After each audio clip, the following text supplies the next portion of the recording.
Here we are, OddCast number 6. Number 6, and here we are. Okay, we're still here.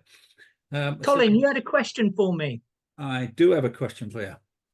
Can you please explain to our esteemed audience the difference between an AML registered, regulated, or a designated non-financial business, please?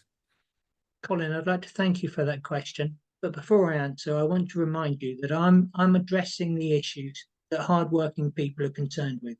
Whilst your question is important to me, I'm doing my very best to demonstrate that I don't know the answer and I'm not willing to put the answer on tape.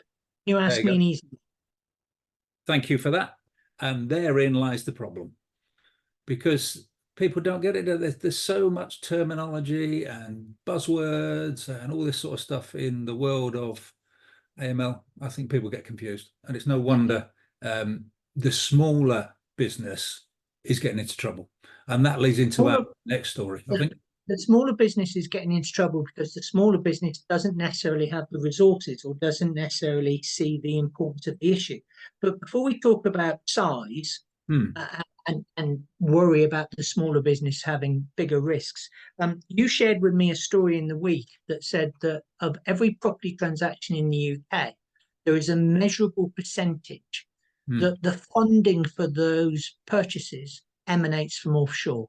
Yeah. Now, when it emanates from offshore is a word, but what does offshore mean? And are the firms involved in those property transactions doing enough to verify the legitimacy of the source of those funds? I think, and I haven't got the story open, I think it was talking about foreign transactions, because, again, what does offshore mean?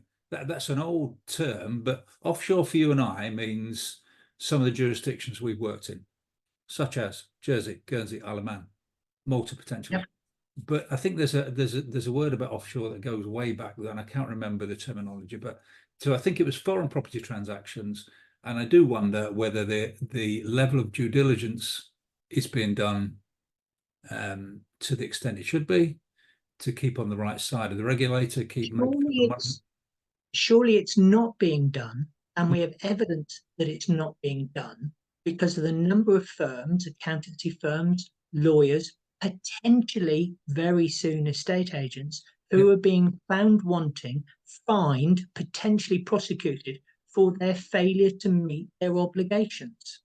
No, I agree. And there we have a story that's come through today on my feed. I'm just looking at it over here. And I'm not going to name the firm. There's no need to name the firm, but it's a small business hit with £40,000 AML fine and a fraud probe.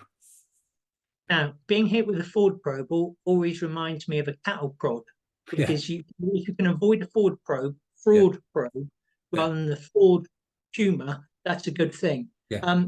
And 40,000 to some firms, it's like the price of doing business, but 40,000 to some firms is unaffordable.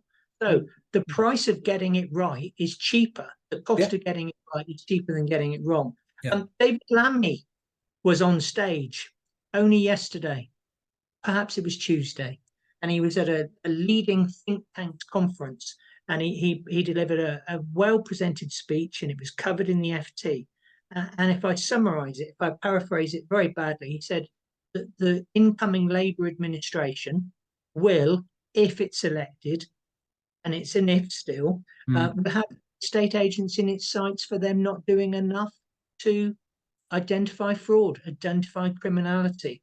And I think you and I have been going 4 minutes, 15 seconds, and we've been a bit depressing. But the solution to this depression is find out what your obligations are and employ or retain the resources to get them right. Because the price of non-compliance is higher than the cost of compliance, isn't it? It's going to wipe your business out, isn't it? In fact, that business is wiped out. So I'm having a big week. Yeah, I've been in the centre of history. I've really been there. But also for me, Colin, this is a big week because week 6 of the OddCast is when we actually put to the test the Joke Due Diligence rules. Are you ready? Go on then. Imagine Phil Collins dressed as a gorilla with a drum kit. This is a drum roll moment. I want you to tell me a joke for the fans that meets the JDD rules. Ready, steady, go. Okay, so I work a lot on computers, don't I? Because that's what I've been doing for years. Okay, and my Mac got drunk today. Your Mac got drunk today. Yeah. That's not like Rishi Sunak's suit got drunk yesterday. It appears it was taking screenshots. Oh no, that is so timely and moderately funny, Colin. I think we'll give that it passes the rules because there's a piece of technology which I think might be called Copilot, which is apparently going to consistently take screenshots of your phone. Oh, right. Yep. Well, I saw that one. I'll come back with a news item on that one next week. Colin, Okay. are we done? Are we done for today? Can I just say before we both sign off, and this is completely unscripted, and I'm not here to blow smoke up your bottom, but stop now. No, that will not go well in captions. No, I know it won't. I'm going to be very careful. I just want to say I'm really enjoying this. You and I get on really well. I'm not saying we're bringing comedy into compliance because it's not funny, but I think we're bringing humour and a sort of an edge to it that's a little bit different because it can be a very dry subject, and we're here to sort of lighten the mood to an extent. So thank you. I feel the same, and it is unscripted. I think it's a bit of gallows humour. I think it's a little bit of, if we can learn from the mistakes of others and avoid repeating those mistakes, let's do that. Yeah. I think we have to find the light at the end of the tunnel, the silver lining, because compliance is a serious business. Absolutely. Yeah. It's up there with death and taxes, isn't it? Completely. Okay. Yeah. No. Until the next time, I'd like to thank the fan, and you know who you are for watching. The man on the other side of this screen is Colin Tansley. He's a good guy. I'm Colin Solomon. I'm not so sure about myself.